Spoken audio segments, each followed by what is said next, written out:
네, 여러분 잘 쉬셨나요? 네, 계속해서 이제 그 권리의 본질이죠. 네, 권리의 본질에 대한 학설을 일단 여러분에게 말씀을 드리도록 하겠습니다, 여러분.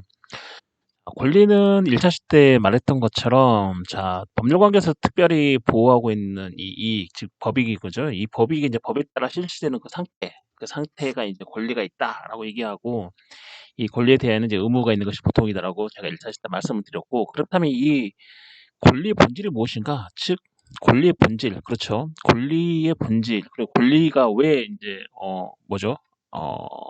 권리로서 이제 주장할 수 있나 이런 거죠. 즉 권리가 뭐길래 권리로서 주장할 수 있나? 말이 좀 이상한가요? 네. 권리의 본질인 거죠. 그 권리의 속성이 무엇이길래 도대체 이러한 권리를 주장을 하게 되면 어떤 이제 그 상대방은 이제 의무를 이행하게 되는가? 이런 거죠. 즉 권리의 본질이라고 얘기하는데 이 권리의 본질에 대한 이제 그 학설은 여러 가지로 이제 나누는 거죠. 네. 도대체 권리의 본질은 무엇인가에 대한 이제 학자들의 의견인 거죠. 네, 의견들이 이제 몇 가지로 있는데 첫 번째는 이제 의사설이라고 있습니다. 의사설. 네. 말 그대로 의사는 의사설인 거죠, 여러분. 네. 병원 치료 의사 아닌 거죠, 여러분. 네. 죄송해요. 아재 개그에서 네. 그 의사가 그 의사가 아니고요. 네. 본인의 어떤 그 뜻이죠. 본인의 어떤 뜻 그런 거죠. 네. 어떤 개인의 어떤 뜻 그리고 이제 그게 의사인 거죠. 네. 개인의 의사.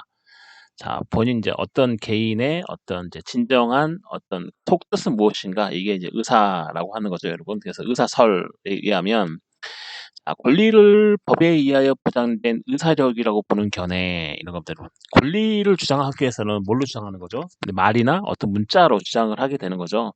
즉, 그 말이나 문자로 전달하는 힘, 그걸 이제 의사력이라고 하는 거죠. 네, 말이나 어떤 이제 문자 또는 통용될 수 있는 거죠. 네, 통용될 수 있는 어떠한 의사 수단으로 전달하는 네 그거를 이제 우리는 의사력이라고 의사력 있다 이런 거죠, 여러분. 즉, 이 권리는 자 의사력인데 그게 바로 이제 의사설인데 이 권리가 법에 의하여 보장된 의사력.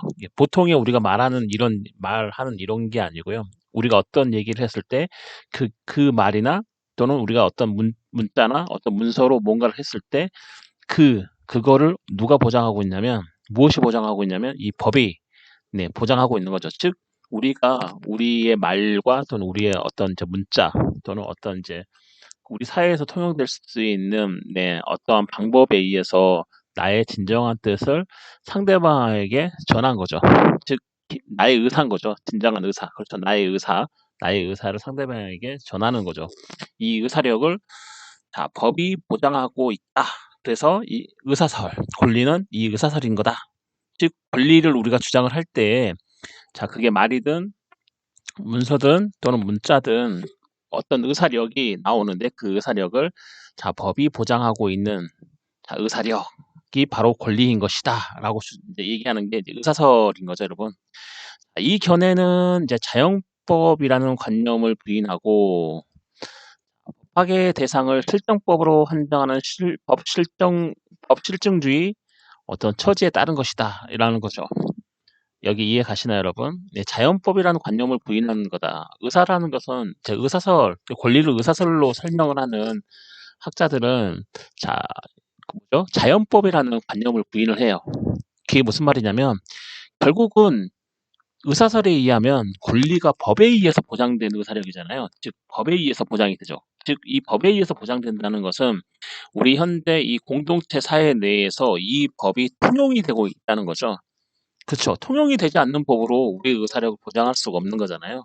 즉 우리 사회에서 통용되고 있는 법, 즉 실정법이라고 하는 거죠. 그게 맞아. 이 실정법이라는 의미가 우리 지금 공동체 사회 내에서 통용되고 있는 법을 우리는 실정법이라고 얘기하는데 이 실정법에 의해서 뭐죠? 의사력이 보장되고 있는 거죠. 이게 바로 의사설인 거죠. 즉 실정법으로 한정했다는 건 뭐냐면 이 실정법이 어떤 의사를 보장하고 있다 이런 거죠. 지금 의사설에 의하면 그러면 실정법에 의해서 즉 우리 사회에서 통용되고 있는 법으로 어떤 의사를 보장을 하고 있기 때문에 우리 사회에서 통용되지 않는 법 그런 거죠. 즉 통틀어서 뭐라고 하냐면 자연법이라고 하는 자연법.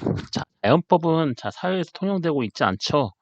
네. 우리 사회에서 통용되고 있는 법은 실정법, 그 외의 법을 자연법이라고 얘기하는데, 자, 실정법만을 법이라고 얘기하는 주의가 뭐냐면 법실증주의입니다. 네, 대표적인 학자로는 한스 켈젠이 있죠, 여러분. 네, 이 켈젠이 이 법실증주의 이 학파의 어떤 대표 선수죠. 네, 네, 대표 선수예요, 여러분.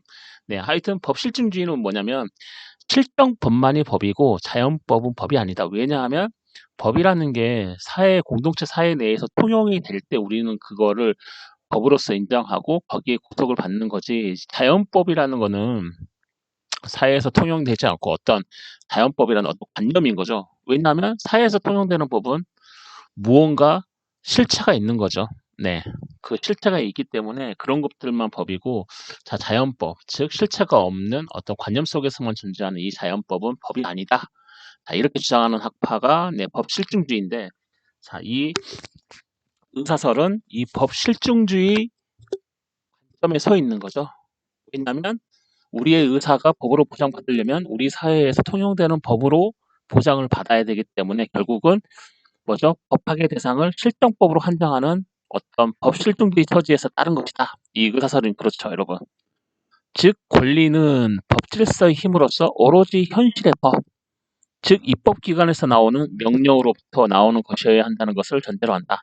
즉 뭐냐면 우리 사회에서 통용되는 법이 실정법이고 이 실정법은 입법기관, 즉 국회죠. 네, 입법자 국회에서 나오는 어떤 명령으로부터 나오는 것, 즉 입법기관에서 나오는 명령이라는 게 뭐죠? 법률이라는 거죠. 법이라는 거죠. 네, 이 법, 입법기관에서 제정한 이 법이 이제 우리 사회에서 통용되는 실정법이고 이 실정법만을 법이라고 하는 어떤 법실증주의 입장에 서서 말하고 있는 게 바로 권리의 본질을 말하고 있는 게 바로 이제 의사설인 거죠, 여러분.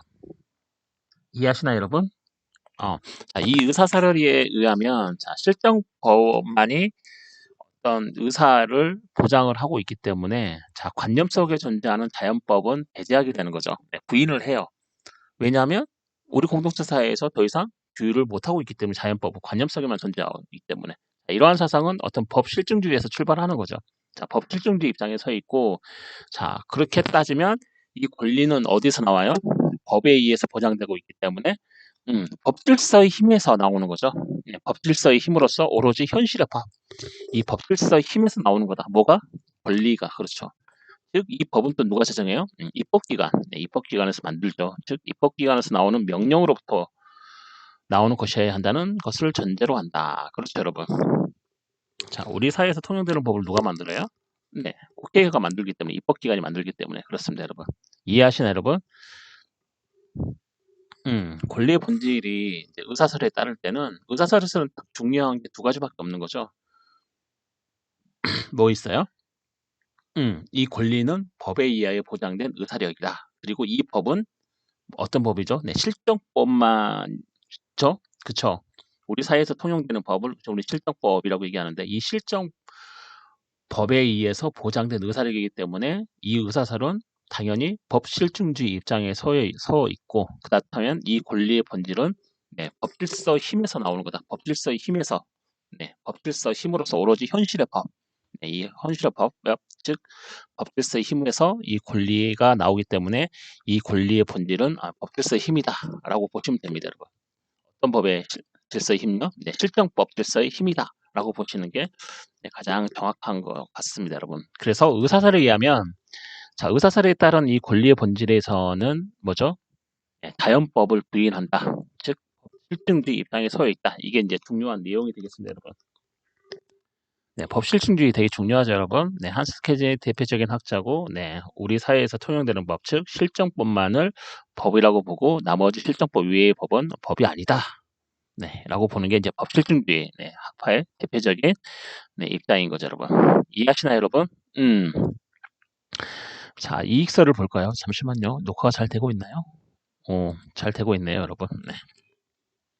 자, 권리의 본질은 자, 두 번째로 주장하는 게 이익설을 주장하는 학자들이 있습니다.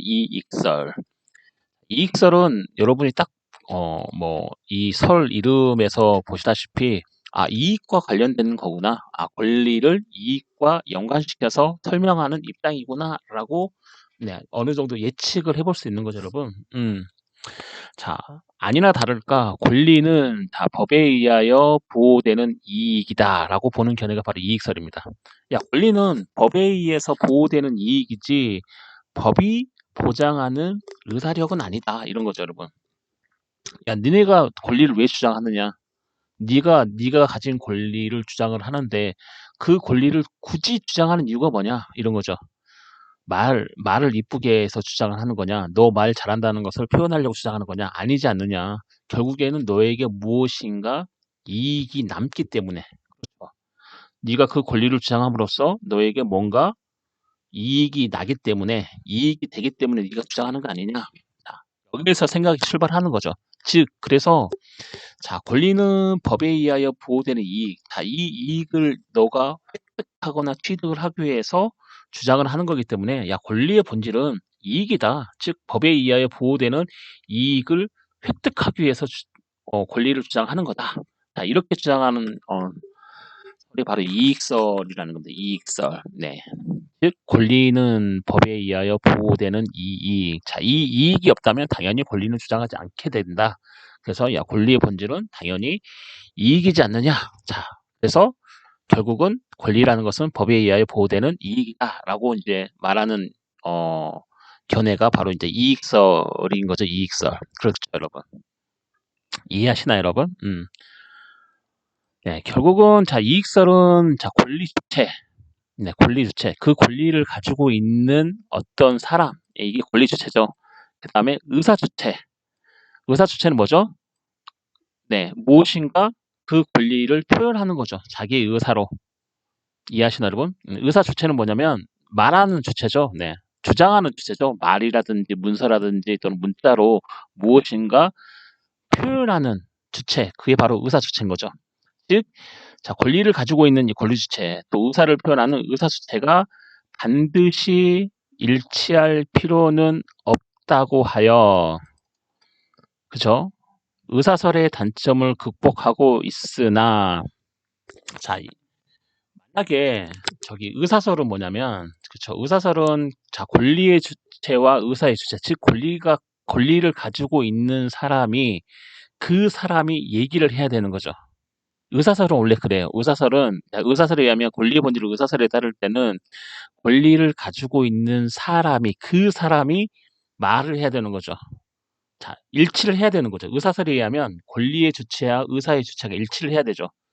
네, 권리를 가진 사람이 얘기를 해야 되는 게 의사설인 건데, 자, 이익설은 뭐냐면은, 자, 권리의 주체와 의사의 주체가 반드시 일치할 필요가 없다는 거죠. 즉, 이익설에 의하면은, 자, 권리를 가진 사람이 반드시 그 이익을 위해서 그 권리를 가진 사람이 뭐죠? 말이나 문자나 문서로 표현할 필요는 없다 이런 거죠. 즉 권리의 주체하고 의사의 주체가 반드시 일치할 필요가 없다는 거죠, 여러분.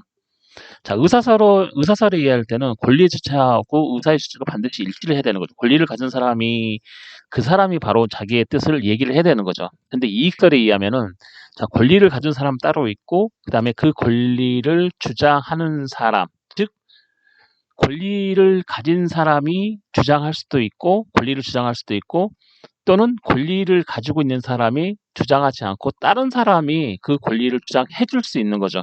즉 이익설에 의하면 자, 일단 의사설에 의하면 의사설은 권리의 주체와 그다음에 그 권리를 주장하는 의사의 주체가 반드시 일치를 해야 되는데 그게 의사설인 거죠. 자, 이익설은 그 의사설의 단점을 극복한 거죠. 어떻게 극복을 해요? 권리의 주체하고 의사의 주체가 반드시 야, 일치할 필요는 없다. 권리를 가진 사람 따로 있고 그 권리를 가진 사람이 꼭 주장하지 않더라도 물론 주장해도 되죠. 이익설에 의하면 주장해도 되지만 꼭 그 사람이 주장할 필요 없고 다른 사람이 주장했을 수도 있는 거다 이런 거죠. 예를 들면 내가 말을 못해요. 제가 말을 못하면 뭐 저의 상속권자 뭐 지금은 뭐 제 아내가 되겠죠. 배우자가 되고 또는 나중에 이제 뭐 자녀를 낳게 되면 자녀가 될 수도 있고요. 또는 배우자나 자녀가 없으면 또 부모님이 되시기도 하죠. 이런 사람들이 대신 주장할 수 있는 거죠. 즉 권리의 주체와 의사의 주체가 반드시 일치할 필요는 없다. 이런 거죠. 그게 이익설의 기본 입장인 거죠. 네. 이해하시나요, 여러분? 자, 없다고 하여 의사설의 단점을 극복하고 있으나, 그렇죠. 이익설이 하면 권리주체하고 의사주체가 반드시 일치할 필요가 없고, 의사설은 반드시 일치를 해야 되는 거죠. 하지만, 자, 권리의 주체와 수익의 주체가 일치하여야 한다는 점을 전제로 함으로써, 자, 반사적 이익도 권리라고 보게 되는 모순이 생긴다. 자, 이게 무슨 말인 거죠? 자, 이익설에 의하면, 여러분, 이해 가세요, 여러분? 자, 이익설에 의하면 권리를 가진 사람이 반드시 자신의 권리를 주장할 필요는 없고 누가 대신 주장을 해줘도 된다는 거죠. 즉, 권리의 주체가 의사의 주체가 반드시 일치할 필요가 없는데 그렇다 할지라도 이익설에 의하면 권리의 주체와 수익의 주체는 일치해야 된다는 거죠. 즉, 내가 권리를 가졌고 나의 권리를 우리 어머니나 우리 아내가 주장을 해준다 그래도 그 주장함으로써 얻게 되는 이 법이익인 거죠. 법에 의하여 보호되는 이 이익이 권리의 주체인 나에게 귀속이 돼야 된다는 거죠, 여러분. 그게 바로 이제 어떤 권리의 주체와 수익의 주체가 일치해야 된다. 자, 이거를 전제로 하고 있는 게 이익설인 거죠. 즉, 무슨 말이냐면 세 가지가 있는 거죠. 권리 주체가 있고 의사 주체가 있고 수익 주체가 있는데, 자, 이익설은 권리의 주체하고 의사 주체가 반드시 일치하지 않아도 되는 거죠. 하지만 만약에 나를 대신해서 나의 권리를 다른 사람, 즉 다른 사람이 주장을 해주는 거죠. 네, 그 의사 주체가 주장을 해주긴 해주는데 결국은 그 의사 주체가 주장해주는 그 권리에 대한 권리를 주장함으로써 생기는 그 이익은, 자, 권리의 주체인 나에게 귀속이 돼야 된다는 거죠. 즉, 권리의 주체와 수익의 주체가 일치를 해야 된다는 것을 전제로 하고 있는 게 바로 이익설입니다. 권리에 대한 본질에서 이익설이 그렇습니다, 여러분. 그래서 권리에 대한 본질에서 이익설이라는 걸 얘기를 할 때는 주체가 세 가지가 나오는 거죠. 권리 주체, 의사 주체, 수익 주체가 나오는 건데, 자, 이익설에 의하면 권리 주체와 의사 주체가 반드시 일치할 필요는 없다. 이 말은 무슨 말이냐면 일치를 해도 되고 안 해도 된다. 하지만 권리 주체와 수익 주체는 무조건 일치를 해야 되는 거죠. 이걸 전제를 하고 있는 게 이익설이기 때문에 그 권리를 내가 주장해서 그 이익을 내가 보든지, 아니면 내가 권리를 가지고 있지만 나의 권리를 다른 뭐 배우자나 부모님이 주장을 해주셔가지고 그 권리에 대한 이익을 또 권리 주체인 내가 받든지, 즉 권리 주체와 수익 주체는 반드시 일치해야 된다는 점을 전제로 하고 있는 게 바로 이익설이다. 자, 그렇기 때문에 이 권리의 주체와 수익 주체가 반드시 일치해야 된다는 것을 전제로 하기 때문에 반사적 이익, 자, 나중에 반사적 이익 뒤에서 배울 거예요, 여러분. 뭔지. 자, 이 반사적 이익도 권리라고 보게 되는 모순이 생긴다, 이런 거죠. 자, 반사적 이익은 따로 내가 어떤 권리를 가지고 있지 않아도 어떤 이제 뭐 국가에서 어떤 공적인 어떤 그 공익을 위해서 어떠한 이제 정책이나 제도를 실현했는데 나는 거기에 대해서 딱히 권리를 가지고 있지 않았는데 내가 수익을 얻어요. 그게 반사적 이익이라는 거죠, 여러분. 그럼 이 반사적 이익도 뭐죠? 네, 권리가 되는 거냐?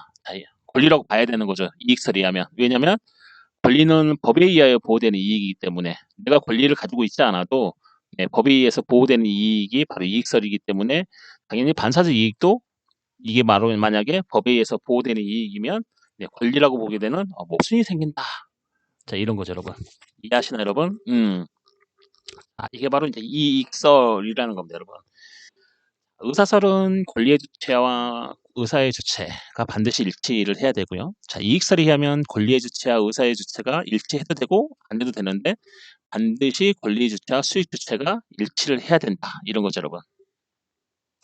단점은 반사적 이익도 권리라고 보게 되는 모순이 생기고, 의사설의 단점은 뭐죠? 권리 주체가 의사 주체가 반드시 일치를 해야 되는 거죠. 의사설에 의하면. 내가 말을 못해. 내가 내 표현을 못해. 뭐 그럴 수도 있는 거죠, 여러분. 네. 그렇다면 어떻게 할 거냐? 뭐 이런 이제 단점이 있는 거죠. 의사설에는. 그렇죠. 이해하시나요? 여기까지, 여러분? 자, 그다음 법력설을 볼까요, 여러분? 네, 이게 되게 중요하기 때문에, 여러분. 네. 네, 이 권리와 의무는 사실은, 네, 법과 사회 저희 과목에서, 네, 대단히 중요하죠. 네.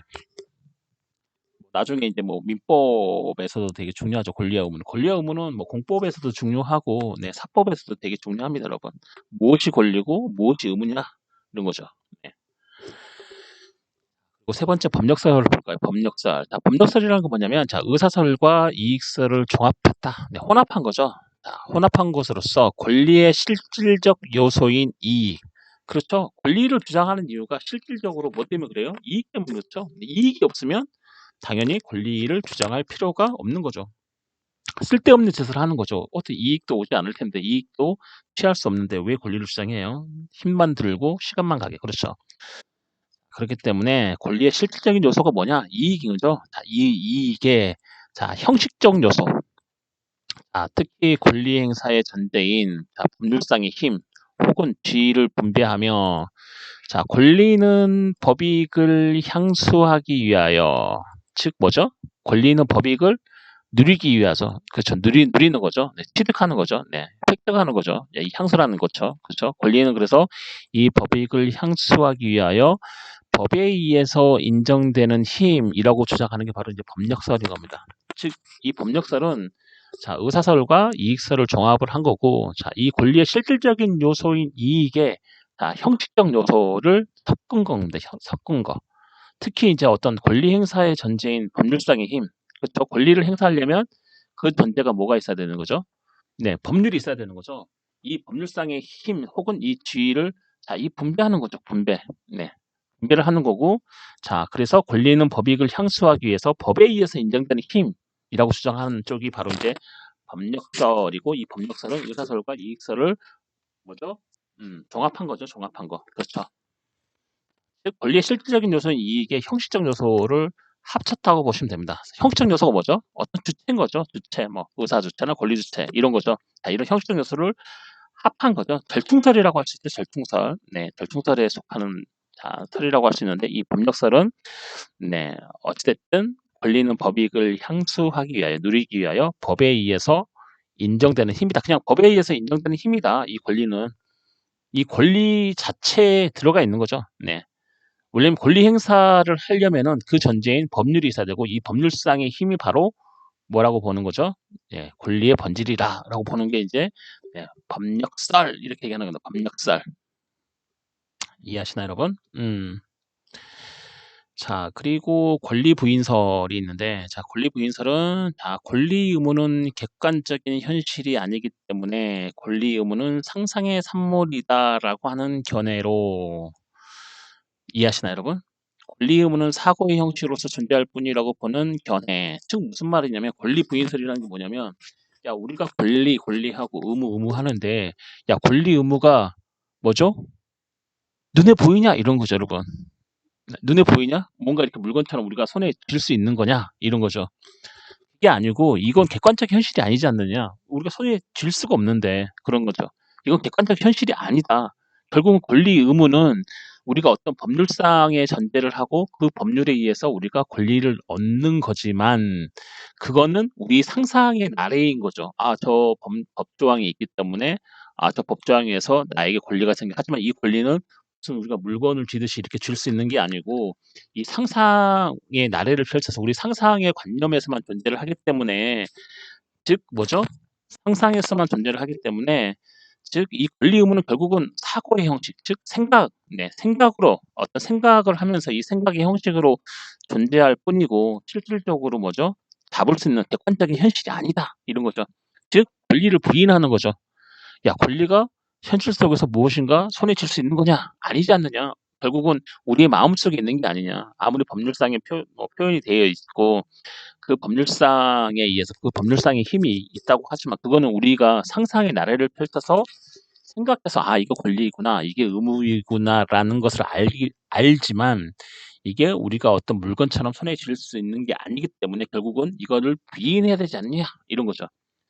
결국은 객관적 현실이 아니다 이게. 그래서 이걸 바로 우리 뭐라고 얘기하냐면 권리 부인설이라고 얘기하는 권리 부인설. 즉 권리는 법률 관계를 간결하게 설명하기 위해서 필요한 개념인 거죠. 어떤 표상인 거죠. 표상설. 표상설이라고 얘기합니다.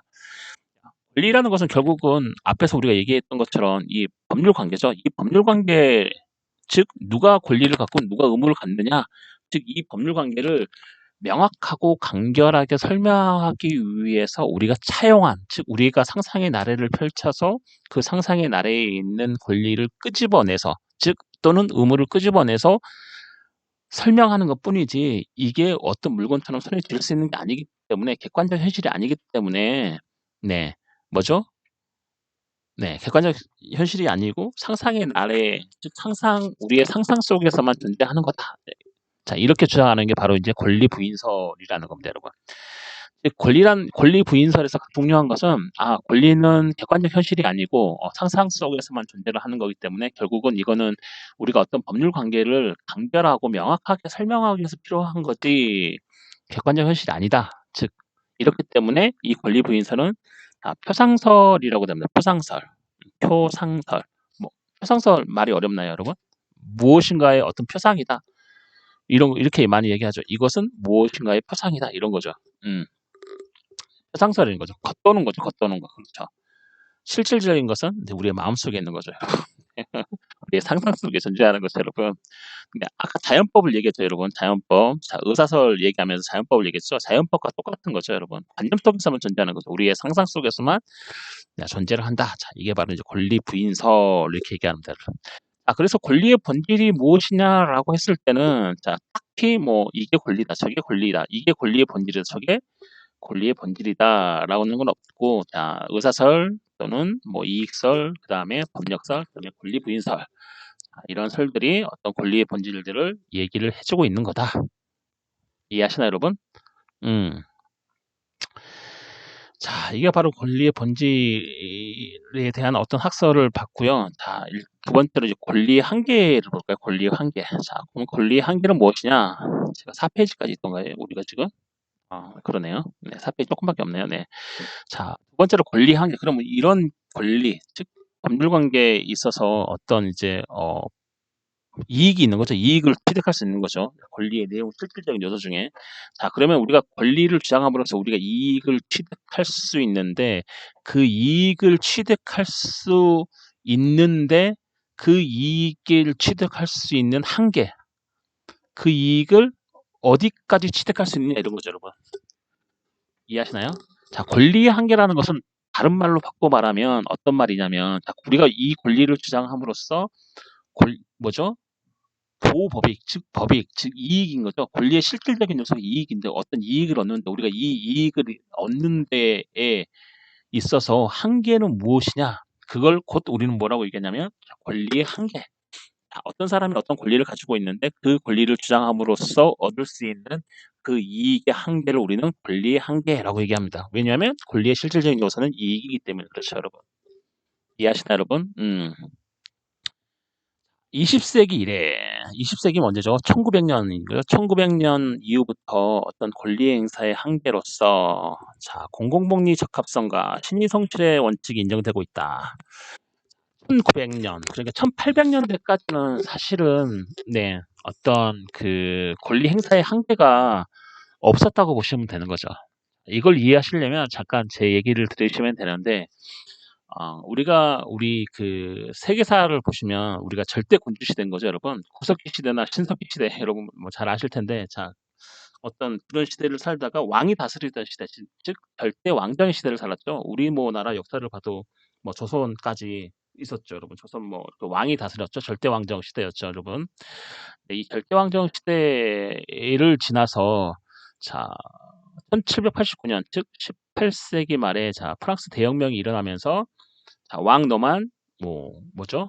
사람이냐? 우리도 사람이다라는 어떤 천부인권설의 영향을 받아가지고 이제 그때부터 이제 국민들이 주권을 갖게 되는 거죠. 그렇죠? 국민 주권주의라고 얘기하죠. 이 국민 주권주의를 가지면서 어떤 현상이 벌어지냐면, 그동안 절대왕정 시대에서 군주의에서 너무나 자유와 재산을 억압받았기 때문에 이 자유와 재산, 즉 이 국민이 가지는 자유 그리고 재산에 대해서 왕이 터치를 못하도록 헌법에다가 못을 박은 거죠. 우리의 자유를 건들지 마라. 그다음에 우리의 재산을 건들지 마라. 특히 이 재산권은 중세 시대에 있어서 되게 중세 시대에서 이제 그 프랑스 혁명을 통해서 이제 근대 사회로 넘어오는 거죠. 자, 근대 사회로 넘어오면서 이 재산이 신성시가 된 거죠. 왜냐하면 그 전에 하도 뭐죠? 왕이 괴롭히기 때문에 이 재산을 막 많이 수탈을 해갔기 때문에 자 근대 사회로 넘어오면서 뭐죠? 이 재산에 대해서는 건들지 마라. 우리 자유도 건들지 말고 우리 재산도 건들지 마라. 하면서 이제 절대왕정 시대에서 근대 입헌주의 시대로 넘어오는 거죠. 자 근대 입헌주의 시대의 특징이 어떤 자유, 그쵸? 자유와 그 다음에 재산, 네, 재산인데 이 재산은 절대적 재산권이었다. 자, 신성시가 됐기 때문에 이 재산을 소유한 사람만이 처분하고 양도가 가능했지. 그게 어떤 왕이라고 할지라도 또 어떤 사회적 공익을 들이대더라도 뭐죠? 어, 그 소유자가 처분하지 못하면 안 하면 그 재산에 대해서는 만지지 못했죠. 흔들지는 못했죠, 여러분. 이해하시나요, 여러분? 자, 그렇다 보니까 일어난 게 뭐냐면 자, 근데 입헌주의 헌법으로 넘어오면서 자, 그런 현상이 이런 이제 뭐 절대적 재산권이 인정이 되고 재산권 신성시가 되면서 나타난 문제점이 자, 18세기 뭐죠? 말부터 그죠? 빈익빈 부익부가 나타났죠. 네, 빈익빈 부익부. 19세기. 네, 19세기 가장 큰 문제점이 뭐였죠?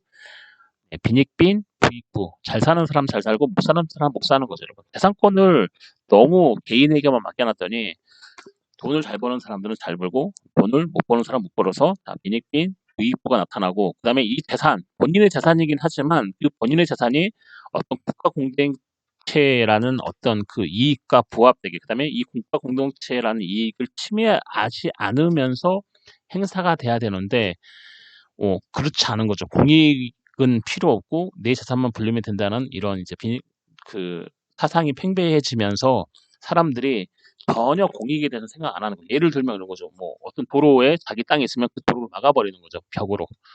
다른 사람 못 다니게. 이런 거죠. 자, 이런 것은 공공복리에 어긋나게 되는 거죠. 자, 그러면서 이제 1900년대 이후로부터 자, 근데 입헌주의 헌법에서 현대복지주의 헌법으로 넘어오게 되면서 여기 어떤 게 들어가냐면 자, 재산권이 절대적 재산권에서 상대적 재산권, 즉 공공복리를 위해서 네, 재산권의 행사는 제한이 되는 거죠. 자, 한계를 갖게 되는 거죠. 이해하시나요, 여러분? 공공복리를 위해서 한계를 갖게 돼요. 자, 그때부터. 즉, 20세기인 거죠, 여러분. 1900년. 자, 20세기 이래 어떤 권리 행사 한계. 자, 개인이 가지고 있는 어떤 권리 행사 같은 맥락인 거죠. 이 권리 행사도 결국은 남에게 해가 되면 안 되고, 그 다음에 국가의 어떤 큰 전체적인 공익에 반하면 안 된다. 이런 거죠. 자, 그 범위 내에서 너가 자유를 누리고 네가 권리를 행사하면 된다라는 어떤 한계가 생기게 되는 거죠.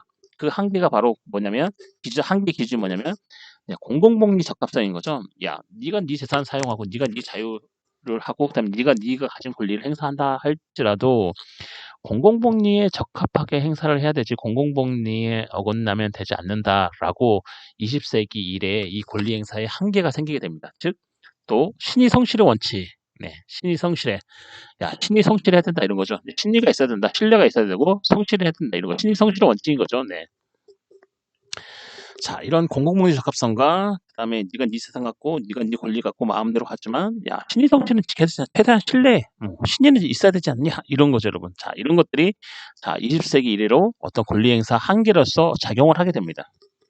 그래서 우리 헌법 제37조도 자 국민의 모든 자유와 권리 즉 자유와 권리는 뭐로 다시 얘기를 했으면 기본권이라고 얘기를 했죠. 기본권. 여튼 자 국민의 모든 자유와 권리는 자 보세요. 국가안전보장 그다음에 질서유지 또는 공공복리를 위하여 필요한 경우에 한하여 법률로서 제한할 수 있으며 이렇게 되어 있죠, 여러분. 네. 야, 그런 거죠. 어찌됐든 국민이 가진 이 권리를 자, 필요한 경우에 한해서 법률로서, 자, 입법기관이 만드는 이 법률로서, 즉 국회가 만드는 이 법률로서 제한할 수 있는데 그 제한할 수 있는 목적상의 한계가 뭐냐? 네, 국가안전보장이라든지 질서유지라든지 공공복리라는 이 목적상의 한계를 갖게 되는 거죠. 권리 행사가 언제부터? 20세기 이후부터. 우리 헌법에는 이게 헌법 제37조에 네, 규정이 되어 있는 거죠. 그리고 제한하는 경우에는 자유와 권리의 본질적인 내용을 침해할 수 없다라고 규정을 하고 있습니다, 여러분. 개인의 어떤 자유와 권리를 국가의 안전보장이라든지 질서유지라든지 공공복리를 위해서 제한할 수 있는 거죠, 여러분. 그렇죠. 제한할 수 있어요. 필요한 경우에 법률로서, 네, 법률로서 제한할 수 있는데 그렇다 할지라도 본질적인 내용은 침해할 수 없다. 예를 들면 그런 거죠. 요즘 코로나로 계속해서 인제 그 언택트 시대에 집에서 뭐 강의를 듣고 있는데 뭐 이동 금지도 하죠. 우리나라도 뭐 모임 금지 이런 거 하죠. 뭐 5명 이상 모이지 못하도록 하고 막 이러죠. 자, 이런 것들은 자유를 되게 침해하는 거죠. 내가 자유권을 자유롭게 어디 길을 다닐 수 있고 자유롭게 내가 좋아하는 사람들하고 모여 가지고 무언가를 먹고 마실 수 있는 이 권리, 이 자유권을 제한하는 건데, 자, 본질적인 내용이라 하면 예를 들면 그런 거죠. 지금 5인 이상, 네, 5인 이상 모임 금지죠, 여러분. 네. 자, 그런데 만약에 국가가 이렇지 않고, 야, 한 달 동안 어떤 방역을 위해서 국민들 집에서 밖으로 절대 나올 수 없어. 1년간 나올 수 없어. 뭐 석 달간 나올 수 없어. 막 이럴 때는 자유에 대한 본질적인 침해가 될 수도 있겠죠, 여러분.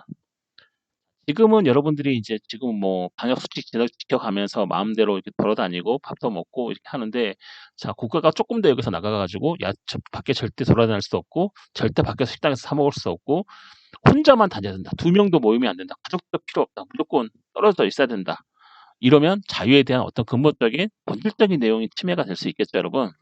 자, 이런 경우는 안 된다는 거죠, 여러분.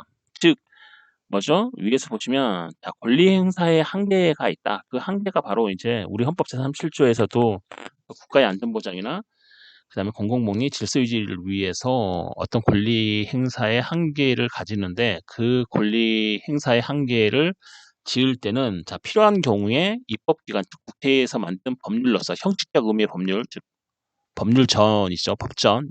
형식적 의미의 법률, 예, 형식적 의미의 법률로서만 제한할 수 있고, 제한을 하더라도 어떤 본질적인 내용은 침해할 수 없다는 거죠, 여러분.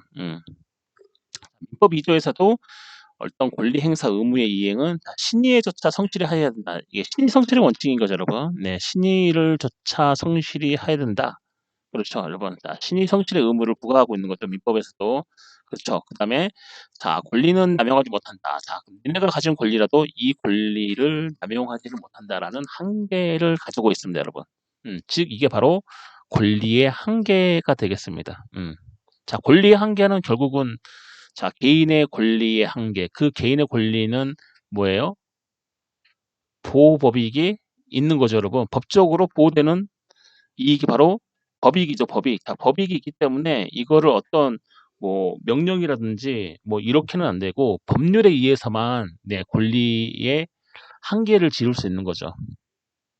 권리는 그만큼 중요하기 때문에 어떤 명령이라든지 조례로 할 수는 없고, 반드시 국회가 제정한 법률 또는 국회가 관여하고 승인한 그런 법률만으로, 네, 개인이 가지는 권리 행사를 제한할 수 있다. 즉 한계를 그을 수 있다. 자, 이런 거죠, 여러분. 그게 바로 이제 권리의 한계다. 자, 이렇게 얘기를 할 수가 있습니다, 여러분. 이해하시나요, 여러분? 음. 자, 몇 분이나 했을까요? 잠시만요. 이거 37분, 벌써 38분을 했네요. 네. 그럼 잠깐 쉬었다가, 네, 권리와 유사한 개념은 제 3차 시대 계속해서 하도록 할 수 있도록 하겠습니다.